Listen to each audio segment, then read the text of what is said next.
নমস্কার। খবরের অন্তরালের খবর নিয়ে ক্যালকাটা ডায়ালগস থেকে মনোজ দাস। এমন নয় যে ভোটার তালিকার স্পেশাল ইন্টেন্সিভ রিভিশন বা এসআইআর বলে যা সহজে মানুষ চিনতে পারছে এখন, সেটা ভারতে এই প্রথম হচ্ছে এমনটা নয়। এর আগেও হয়েছে একই সঙ্গে সারা ভারতে, তবে সামান্য আগে পরে।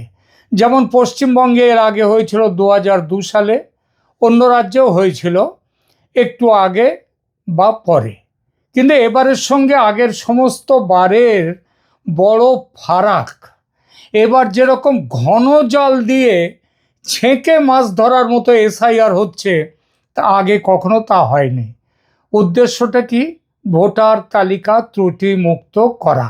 মানে মৃত ভোটারের নাম থাকবে না, অন্যত্র চলে যাওয়া ভোটারের নাম থাকবে না, ভুয়ো নাম থাকবে না, এক নাম একাধিক জায়গায় থাকবে না, এবং সবচেয়ে গুরুত্বপূর্ণ, যারা দেশের বৈধ নাগরিক নয় বা এ দেশে এসে অবৈধভাবে বসে আছে এবং ভোটার তালিকায় নাম তুলে দিব্যি ভোট দিয়ে যাচ্ছে, তাদের নাম ভোটার লিস্ট থেকে বাদ দেয়া। কারণ ভারতের সংবিধান অনুযায়ী ভোট দিতে পারে একমাত্র দেশের নাগরিকরা, মানে যারা বৈধ নাগরিক। তার মানে অবৈধভাবে কেউ নাগরিক হতে পারে না, কিন্তু হয়ে যাচ্ছে বিভিন্ন কারণে। তো তার মানে এসআইআর প্রক্রিয়ার সঙ্গে নাগরিকত্ব ঝাড়াই বাছাইয়ের সম্পর্ক নেই, এটা যেমন ঠিক, তেমনি আবার খুব ভালোভাবেই সম্পর্ক আছে। কারণ যারা নাগরিক নয় তারা তো ভোটার নয়। এটা সেই পুরনো গল্প, ভোটার আগে না নাগরিক আগে। আগে নাগরিক হতে হবে, তারপরে ভোটার। কিন্তু এটা মানে সেই মুরগির আগে না মুরগির ডিম আগে। এখানে দেখা যাচ্ছে ভোটারটা আগে ঠিক করতে হবে, ভোটার লিস্ট ঠিক করা হচ্ছে। কারণটা কি? কারণ ওই যে কাগজ দেখাবো না আন্দোলন, অর্থাৎ ত্রুটিমুক্ত ভোটার লিস্ট তৈরি হলেই নাগরিকত্বের সমস্ত ডকুমেন্ট তৈরি হয়ে যাওয়ার 80% কাজ হয়ে গেল। সিটিজেনশিপ কার্ড তৈরির যে পরিকল্পনা বিরোধী দলগুলো এতকাল কাগজ দেখাবো না বলে আটকে দিয়েছিল, সেটাও এবার হয়ে যাবে।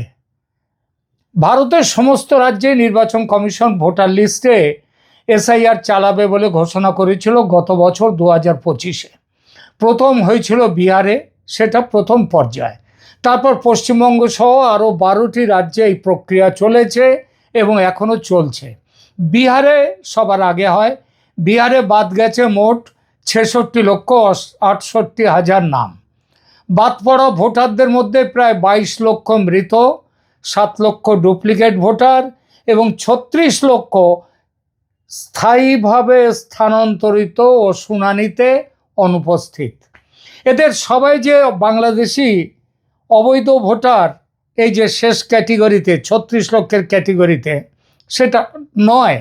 তবে বাংলাদেশিদের সংখ্যা লুকিয়ে আছে এই 36 লক্ষের মধ্যে, যারা নির্বাচন কমিশন বলছে শুনানিতে অনুপস্থিত বা ওখানে থাকে না।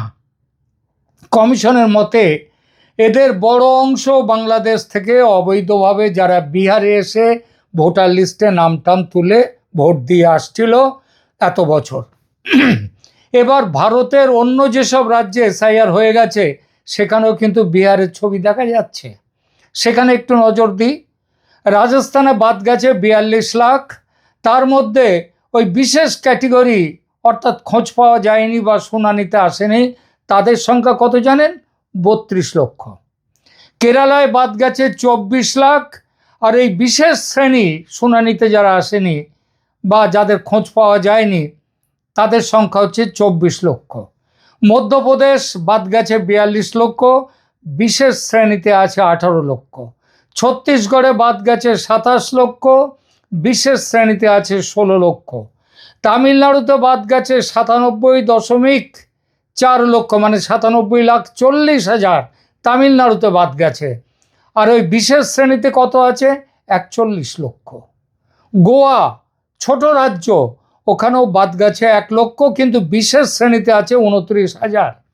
পুদুচেরি, ছোট রাজ্য, তারা বাদ গেছে 1,00,000, কিন্তু বিশেষ শ্রেণী মানে যারা শুনানিতে আসেনি বা স্থানান্তরিত এবং যাদের মধ্যে একটা বাংলাদেশিদের সংখ্যা বড় থাকার সম্ভাবনা, তাদের সংখ্যা হচ্ছে 35,000 পুদুচেরিতে। আন্দামান নিকোবর বাদ গেছে 70,000, আর ওই বিশেষ ক্যাটেগরিতে আছে 26,000। গুজরাট নরেন্দ্র মোদীর আগেকার রাজ্য, সেখানে বাদ গেছে 74 লক্ষ, আর বিশেষ ভোটার হচ্ছে, এই বিশেষ সংখ্যা হচ্ছে 38 লক্ষ। উত্তরপ্রদেশে বাদ গেছে তো কোটিতে 2.90 কোটি, মানে 3 কোটির কাছে, আর সেখানে এই বিশেষ শ্রেণী কত জানেন? 1 কোটির ওপরে। এবং সর্বশেষ পশ্চিমবঙ্গে ফিরি, এখানে এখনও এসআইআর শেষ হয়নি। ইতিমধ্যে প্রকাশিত তথ্য অনুযায়ী বাদ গেছে 64 লক্ষের মতো নাম, আর ঝুলে আছে অ্যাডজুডিকেশনের জন্যে 60 লক্ষ। যা খবর পাওয়া যাচ্ছে, অন্তত এই 60 লক্ষের 50% বাদ যাবে, আধা আধি, মানে 30 লক্ষ। সব মিলিয়ে তাহলে পশ্চিমবঙ্গে বাদ যাচ্ছে কত? প্রায় 94 লক্ষের মতো, মানে প্রায় 1 কোটি। মমতা ব্যানার্জি যদিও বলেছেন বাদ যাবে 1,20,00,000 কয়েকদিন আগে, রাগের চোটে। আমার বিশ্বাস অত বেশি হবে না সংখ্যাটা, মানে 1,20,00,000 হবে না। এছাড়া এসআইআর হয়ে গেছে লাক্ষাদ্বীপ, তবে সংখ্যার স্বল্পতার জন্য হিসেবে নিলাম না। কি দেখলাম তাহলে? বিহার, পশ্চিমবঙ্গ সব মিলিয়ে মোট বাদ গেছে, সারা যে কটা দেশ হয়েছে, এখন রাজ্য হয়েছে, সেখানে বাদ গেছে 8,33,00,000 নাম। এদের সবাই বাংলাদেশ থেকে আসা, অবৈধভাবে এদেশে থাকা মানুষ নয়, হতে পারে না।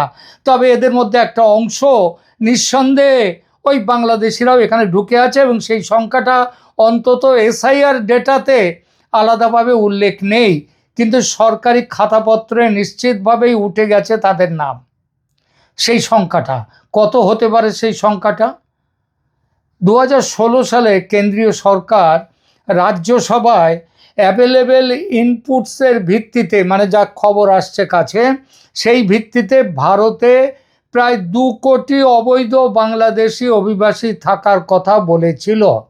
কিন্তু এই সংখ্যাটা চূড়ান্ত যাচাইকৃত জনশুমারি ধরনের হিসেব নয়। তার আগে 2004 সালে 1.2 কোটি, মানে 1,20,00,000 একটা সংখ্যা সংসদে বলেছিল তখনকার কংগ্রেস আমলের, মানে ইউপিএ আমলের স্বরাষ্ট্র প্রতিমন্ত্রী শ্রীপ্রকাশ জয়সওয়াল। এই সংখ্যাটি বৃদ্ধির স্বাভাবিক হিসেব ধরলে 2016, তারপরে 2026-এ ফেব্রুয়ারিতে যদি এই সংখ্যাটা 2.5 থেকে 3 কোটিতে পৌঁছে যায়, কেউ অবাক হবে না। এমনকি অবৈধ বাংলাদেশের মোটামুটি আসল সংখ্যা যদি 3 কোটি পেরিয়েও যায়, সেটাও বিস্ময়ের নয়। এবং মোট বাদ যাওয়া 8 কোটি নামের মধ্যেই এরা ছিলেন এবং থাকবেন না, এটা এখন বোঝা যাচ্ছে। সুতরাং সেসব কোনোটাই অস্বাভাবিক নয়। এখনও তো আসাম আসেনি, আসামের খবরের মধ্যে যোগ করেনি। ঝাড়খণ্ড, দিল্লি, হরিয়ানা, পাঞ্জাব, এদের তো হিসেবের খাতায় এখনও ধরাই হয়নি। তার মানে কি ভয়ঙ্কর অবস্থা হয়ে থাকতে পারে ভাবুন। এখন প্রশ্ন 2.5 বা 3 বা 4 কোটি যেটাই হোক না কেন, এই অবৈধ বাংলাদেশি বাসিন্দা যারা ভারতে আছে, তাদের না হয় চিহ্নিত করলো সরকার, কিন্তু তারপর তাদের নিয়ে করবেটা কি? প্রথমেই একটা কথা বলা ভালো, যাদের অবৈধ বলা হচ্ছে তারা যে সবাই মুসলিম তা কিন্তু নয়। তার মধ্যে অমুসলিমরা, বিশেষ করে হিন্দুরাও আছে। হয়তো এই মুহূর্তে তাদের সংখ্যা হয়তো কেন নিশ্চিতভাবেই কম, কারণ তারা এর আগে যারা এসছেন তাদের বড় সংখ্যাই এদেশের নাগরিক হয়ে গেছেন। কিন্তু এই মুহূর্তে তাদের সংখ্যা কম হলেও কিছু অন্তত আছে, হিন্দুরাও আছেন, যদিও তাদের ক্ষেত্রে আশার একটা আলো আছে। এবং অবশ্যই তারা অনাগরিক থাকবেন না, কারণ সিএএ বা সিটিজেনশিপ অ্যামেন্ডমেন্ট অ্যাক্ট অনুযায়ী বাংলাদেশ, পাকিস্তান ও আফগানিস্তান থেকে আসা নির্দিষ্ট অমুসলিম সম্প্রদায়ের জন্য নাগরিকত্বের বিশেষ পথ খুলে দিয়েছে নরেন্দ্র মোদীর সরকার, কিন্তু মুসলমানদের জন্য তা খোলেনি।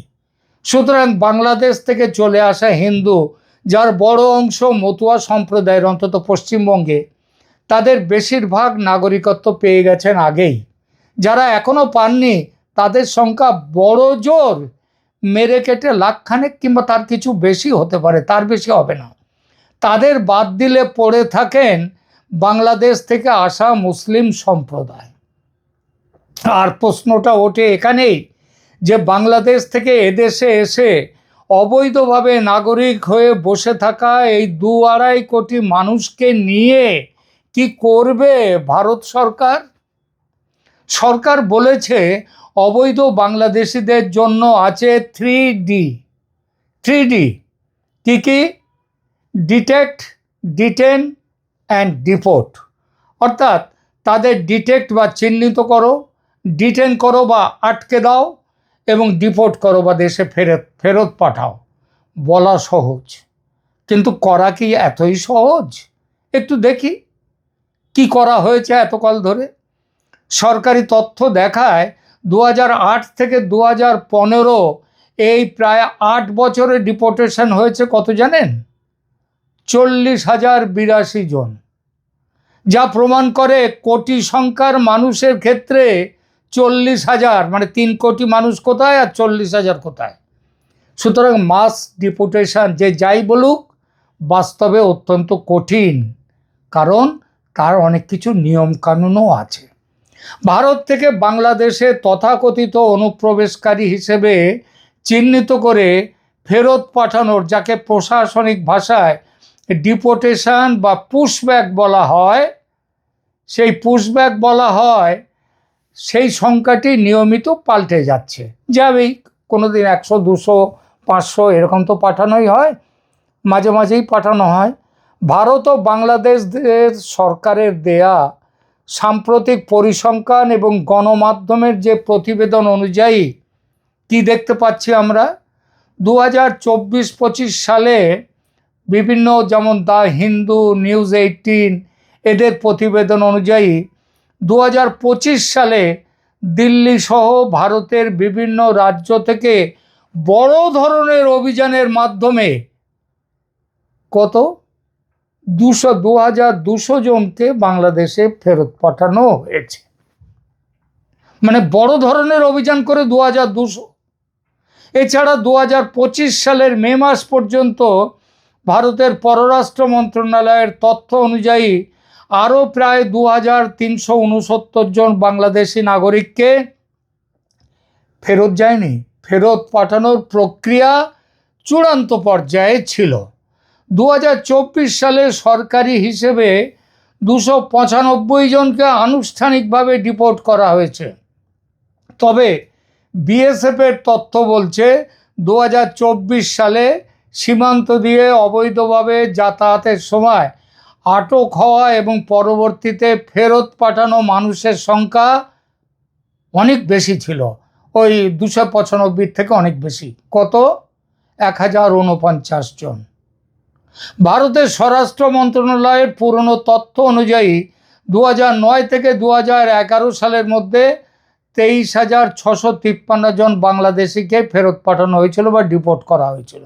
কোথায় কোটি কোটির হিসাব আর কোথায় কয়েক হাজারের ফিরে যাওয়ার হিসাব, বুঝুন একবার।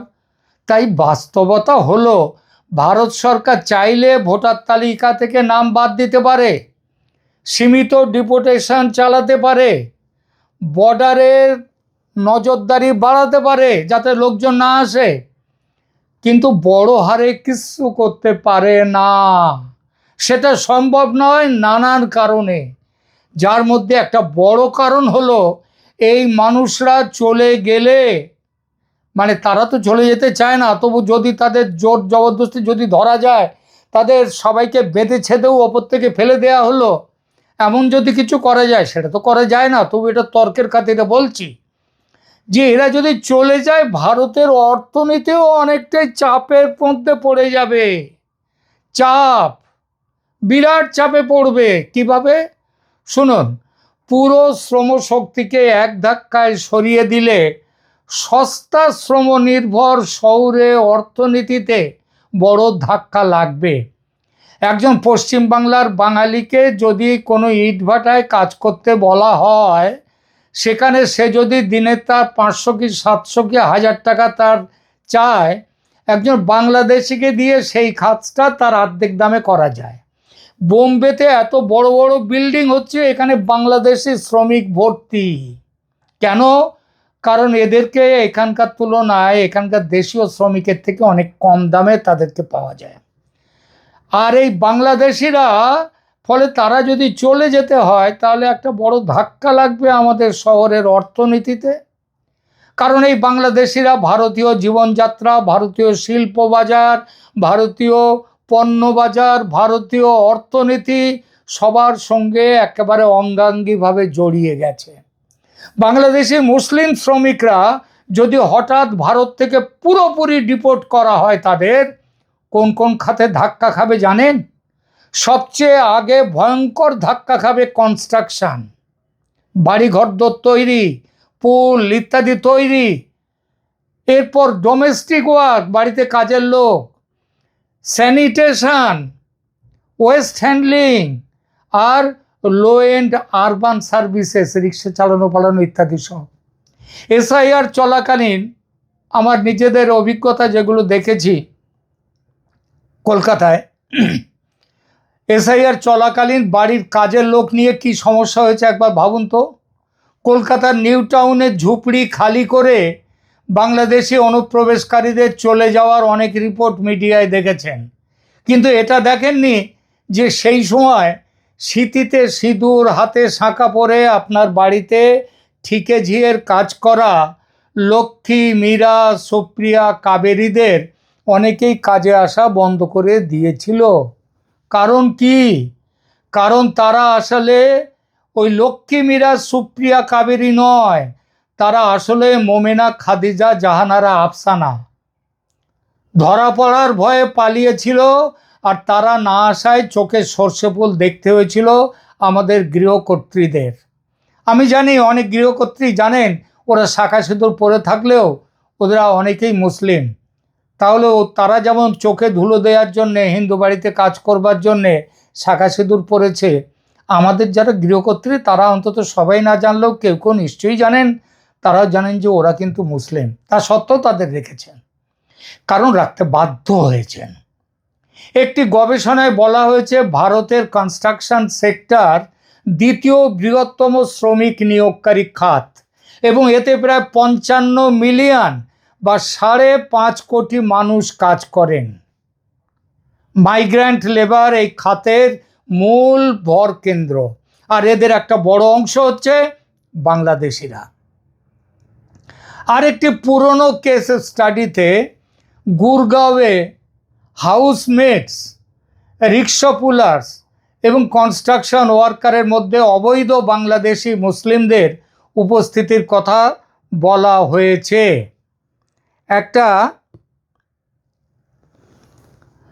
আমি একটা পড়ছি, এই রিপোর্টটার নাম হচ্ছে the silent south Asian domestic work force of India case study of Bangladeshi migrant workers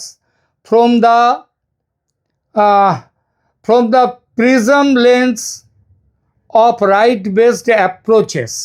এটা লিখেছেন নাতাশা ইসরাত কবির, জাহাঙ্গীরনগর ইউনিভার্সিটির এবং ব্রিজ ফাউন্ডেশন বাংলাদেশের। তিনি এই তথ্যগুলো দিয়েছেন। তাহলে সাম্প্রতিক গুরুগ্রাম ক্র্যাকডাউনের রিপোর্টে দেখা গেছে যে বাংলা কথা বলা বেঙ্গলি স্পিকিং মাইগ্রেন্ট ওয়ার্কার্স সরে যাওয়ার পরে হাউস হেল্প ও স্যানিটেশন সার্ভিসে বিরাট ধরনের সংকট তৈরি হয়েছিল কয়েকদিনের জন্য। এমনকি ওয়েস্ট হ্যান্ডলিং, আবর্জনা সরানো ইত্যাদি, এটাও সমস্যা দেখা গিয়েছে। ভারতের সব প্রদেশে, সব রাজ্যে আছে বাংলাদেশি মানুষ, তারা নানান শ্রম নির্ভর কাজ করছে। তাদের যদি চলে যেতে হয় ভারত থেকে, কি পরিস্থিতি হতে পারে ভেবেছেন কখনো? এই কারণেই ভবিষ্যতের বাস্তববাদী পথ হয়তো একমুখী নয়, তৃতীয় তিনমুখী, তিনটে স্তর থাকবে। রাজনৈতিকভাবে কঠোর ভাষা বলবেন আমাদের যারা রাজনৈতিক নেতারা, প্রশাসনিকভাবে বাছাই করে বহিষ্কার করবেন, কিছু কিছু করবেন, ওই যে বললাম 3 কোটির মধ্যে 3,000। আর অর্থনৈতিকভাবে কিছু ক্ষেত্রের জন্য থাকবে ডিফ্যাক্টো লেবার অ্যাকোমোডেশন, অর্থাৎ তাদেরকে কাজে লাগানো। তবে এটিকে এখনো ঘোষিত কেন্দ্রীয় নীতি বলা যাবে না। ওই শেষে যেটা বললাম, লেবার অ্যাকোমোডেশন, অর্থাৎ শ্রমের কাজ নিয়ে আসবার জন্যে তাদেরকে অ্যাকোমোডেট করা বলা যাবে না, এজন্য যে কেন্দ্রীয় সরকার এখনো এই ব্যাপারে চূড়ান্ত নীতি গ্রহণ করেনি। তবে আলোচনা যে চলছে সে ব্যাপারে নিশ্চিত বলতে পারি। আসলে এই আলোচনাকে শুরু করেছিলেন জানেন, যাদেরকে বাংলাদেশিরা মনে করে তাদের সব থেকে বড় শত্রু, সেই বিজেপির প্রধানমন্ত্রী অটল বিহারী বাজপেয়ী। তার প্রধানমন্ত্রিত্বের সময় কি ছিল সেই সম্ভাব্য নীতি যেটা নিয়ে আলোচনা চলছিল? বাজপেয়ীজি তার আমলে অবৈধ অভিবাসন ঠেকাতে ওয়ার্ক পারমিট ফর ফরেনার্স এই স্কিম নিয়ে আলোচনা করেছিল, যে ওয়ার্ক পারমিট নিয়ে বাংলাদেশ থেকে মানুষ আসুক, এখান থেকে টাকা আয় করে পাঠাক তাদের দেশে, সেখানে তাদের সংসার থাক। এইটা ভেবেছিল, মূল আলোচনা এই জায়গাটা ছিল। 2003 সালে রাজ্যসভায় স্বরাষ্ট্র প্রতিমন্ত্রী স্বামী চিন্ময়ানন্দ তিনি লিখিত উত্তরে জানান যে গ্রুপ অফ মিনিস্টার্স তাদের reforming the national security system এই রিপোর্টে বাংলাদেশ ও মিয়ানমারের নাগরিকদের জন্য শুরুতে, মিয়ানমারের নাগরিক কারা কারা মনে রাখবেন, মিয়ানমারের নাগরিকদের মধ্যে রোহিঙ্গারাও ছিল, অর্থাৎ তখনও রোহিঙ্গারা ছিল এখানে। সেই তাদের জন্য ওয়ার্ক পারমিট স্কিম সুপারিশ করেছিল অটল বিহারী সরকারের কমিটি। বাংলাদেশ সরকারের সঙ্গে এ নিয়ে আলোচনাও হয়েছিল, তখন সেখানে খালেদা জিয়া সরকার, কিন্তু কোনো চূড়ান্ত স্কিম তৈরি হতে পারেনি। এবং হতে পারেনি কেন জানেন? কারণ অটল বিহারী সরকার চলে গিয়েছিলেন। 2004 সালে ভোটে হেরে যান, কংগ্রেস সরকার আসেন, সেই কংগ্রেসের মনমোহন সিংয়ের সরকার এই বিষয়টা নিয়ে মাথা ঘামাননি। এই যে স্কিমের পেছনে মূল যুক্তি ছিল যে স্কিমটা যখন যে বাস্তবে শনাক্ত করা, কেন এই স্কিম করতে গিয়েছিলেন অটল বিহারী? কারণ বাস্তবে এদেরকে শনাক্ত করা এবং ডিপোর্ট করা খুব কঠিন, কারণ আন্তর্জাতিক নিয়মকানুনও অনেক কিছু আছে।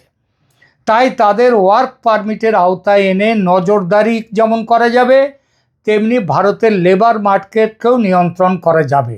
এই দুই উদ্দেশ্য একসঙ্গে মেটানো যেতে পারে, এই জন্যই তিনি করতে গিয়েছিলেন।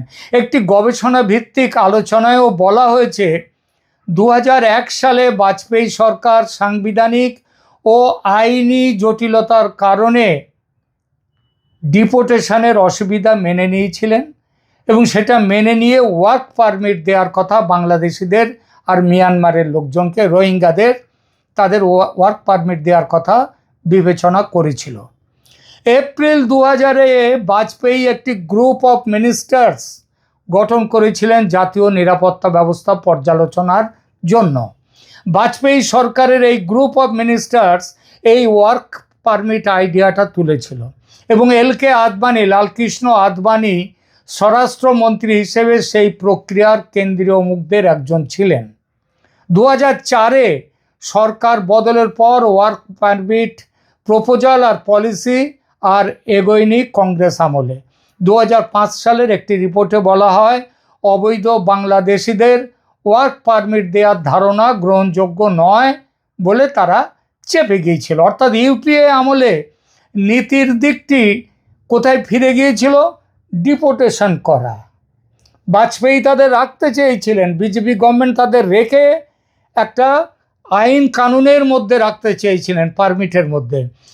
আর মনমোহন সিংয়ের কংগ্রেস গভর্নমেন্ট তাদের কি করেছিল? ডিপোর্ট করার লাইনে ফিরে গিয়েছিল। কিন্তু ডিপোর্ট কী করেছে সে কথা আগেই বলেছি। অন্যভাবে বললে এনডিএ এক আমলে যে রেগুলারাইজেশন থ্রু পারমিট ধরনের চিন্তা দেখা গিয়েছিল, ইউপিএ সেটাকে মানে কংগ্রেস সেটাকে গুরুত্ব দেয়নি। এবার আসি বর্তমান মোদী সরকার বিষয়টি নিয়ে কি ভাবছে সেই প্রসঙ্গে। বলা যায় আবার সেই ওয়ার্ক পারমিট প্রসঙ্গ মোদী সরকারের ভাবনায় এসেছে। ভারতের ভেতরে এনআরসি ধরনের পরিস্থিতির পর মিডল রোড হিসেবে ওয়ার্ক পারমিট বা বায়োমেট্রিক ওয়ার্ক পারমিট নিয়ে আলোচনা হয়েছে, এমন খবর বেরোয় প্রথম 2018-19 সালে। যদিও গুরুত্বপূর্ণ বিষয় হলো অবৈধ বাংলাদেশি মুসলমানদের জন্য সারা ভারতে প্রয়োগ করা যাবে সরকারিভাবে ঘোষিত কোনো nation wide work permit policy এখনও তৈরি হয়নি, আলোচনার স্তরে আছে। নরেন্দ্র মোদী সরকারের ভাবনায় যে বিষয়টি আছে সেটা আপনাদের দেখাচ্ছি। সেটা একটা জানি না দেখাতে পারবো কি না, সেটা না এখানে দেখানো মুশকিল আছে, তবু দেখাবার চেষ্টা করব। যাক, এখানে লেখা আছে government mulling work permit idea to deal with those who fail to make it to NRC in Assam. এটা 2018 সালের 17ই নভেম্বরের টিএনএনে সেখানে বেরিয়েছে। এখানটায় লিখেছেন এটা মহুয়া চ্যাটার্জি। কি বলা আছে এখানে তার মানে বলা হলো সরকার চিন্তাভাবনা করছে ওয়ার্ক পারমিট দিয়ে এটা রেখে দেওয়ার কথা প্রাথমিকভাবে আসামে। The work permit system if implemented will not, এটা খবরের বিস্তারে বলা হয়েছে, the work permit system if implemented will not bestow voting or state benefits, as these rights cannot be availed if a person does not make the NRC, but given that a large number of persons may not be able to establish citizenship and there are human and logical, মানে ওই যে বলা আছে যে নানা রকম কারণে এদেরকে নাগরিকত্ব দেওয়া যাবে না, কিন্তু তাহলে এদেরকে এখানে রেখে দেওয়া হবে এবং সেই জন্যই তাদের জন্য চিন্তা ভাবনা করছে, এই কথাটা বলা হলো। এইখানটায় সিটিজেনশিপ অ্যান্ড আচ্ছা সেখানটায় এই কথাগুলো এখানটায় বলা হচ্ছে যে তাদেরকে একটা মধ্যবর্তী রাস্তা, এদেরকে ফেরতও পাঠানো হবে না, এদেশে রাখা হবে। অর্থাৎ আসাম দিয়ে শুরু করে সারা ভারতে এই কেন্দ্রীয় নীতি তৈরি করার কথা যে চলছে, সেটা ভারতে অনুপ্রবেশকারী মুসলিমরা এদেশে ভোট দিতে পারবেন না বা নাগরিক বলে বিবেচ্য হতে পারবেন না ঠিকই, তবে তাদের ওয়ার্ক পারমিট দিয়ে এদেশে রাখা হবে। সেই বিষয়ে কেন্দ্রে নরেন্দ্র মোদী সরকার চিন্তা ভাবনা করছে, এই খবরটা এখানটায় রয়েছে। তার মানে ওই যে 3D ওটা সরকার বলছে, সরকার চেষ্টা করছে দেশে একটা নাগরিক কার্ড তৈরি করার, নাগরিক রেজিস্টার করার। তার জন্যেই তারা এইবার এসআইআরটা করে ফেলল। এবং এবার যাদেরকে দেখা গেল যে এরা এদেশের মানুষ নয়, তাদের ভোটার লিস্টে থাকলো না, তারা এইবার তাহলে কী হবে? তাদেরকে দেশে পাঠানো হবে না, তাদেরকে এখানেই রাখা হবে। কিভাবে? ওয়ার্ক পারমিট দিয়ে, কাজের পারমিট দিয়ে এখানে রাখা হবে। প্রিয় দর্শক, কেমন লাগলো এই প্রতিবেদন? এই বিষয় নিয়ে প্রথম ভিডিও সম্ভবত আমি করলাম।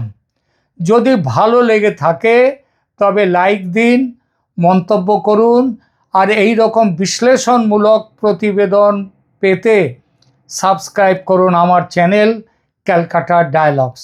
এখানেই শেষ করছি, ধন্যবাদ।